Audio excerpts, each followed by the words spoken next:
First impression ko po sa kanya, mabait po talaga siya, maalaga talaga sa akin. Yung first impression ko sa kanya, papansin. Pati kasi pag dumadaan ako, tinatawag niya ako kahit di ko siya kilala.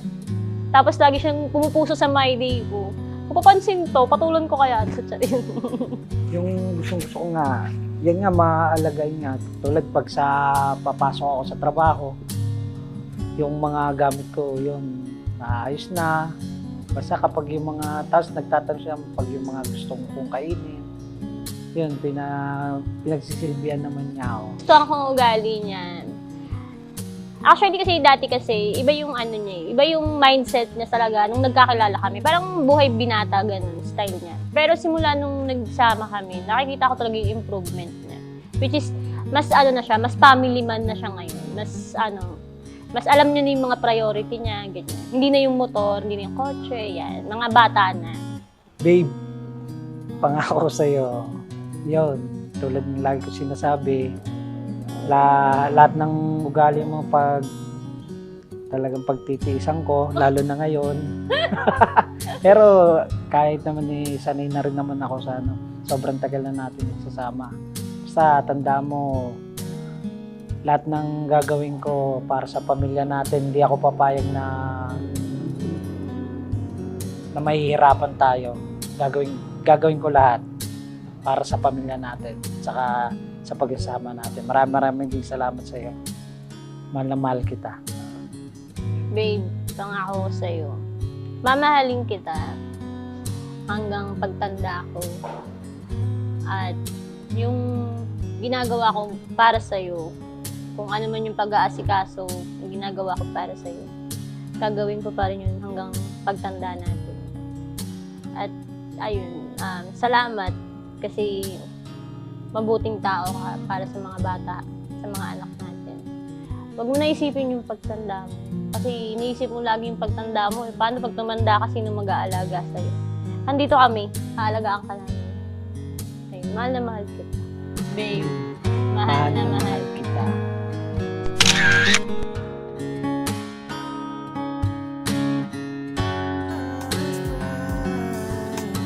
From this moment on,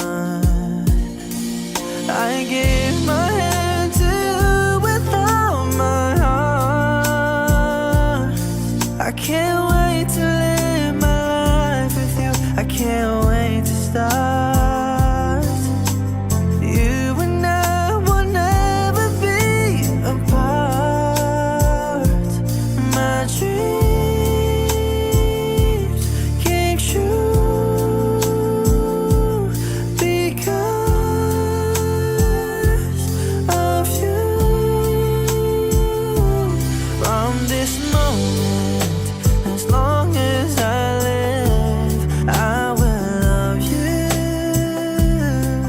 I promise you this, there is nothing I wouldn't give from this moment on. You're the reason I believe in love, and you're the answer to my prayers from up above. All we need is just the two of us. My dreams came true because of you. From this moment, as long as I live, I will love you. I promise you this, there is nothing I wouldn't give from this at saka si Melanie, kay Melanie, simula po sa gabing ito, igalay sa harapan ng ating Diyos at ng ating batas. Eduardo, Melanie, tayo ngayon ay hindi ka na mag-asawa. moment. Kaya Eduardo, pwede na ito.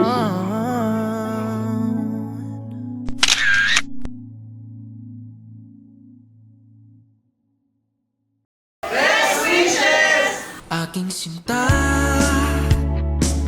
Ano bang meron sa'yo? Pag nakikita ka na, bumabagal ang mundo. Pag ngumingiti ka, para bang may iba. Pag tumitingin sa'kin, mapupungay mong mga mata. Wala akong takas sa nakakalunod mong ganda. Halika nga, tingnan mo lang ng aking mga mata. Huwag kang titingin na sa iba. Akin ka na, wala nang iba.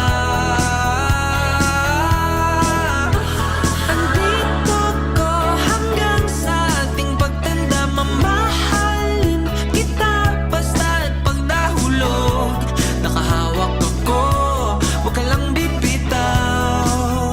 Habang buhay na ako'y iyo.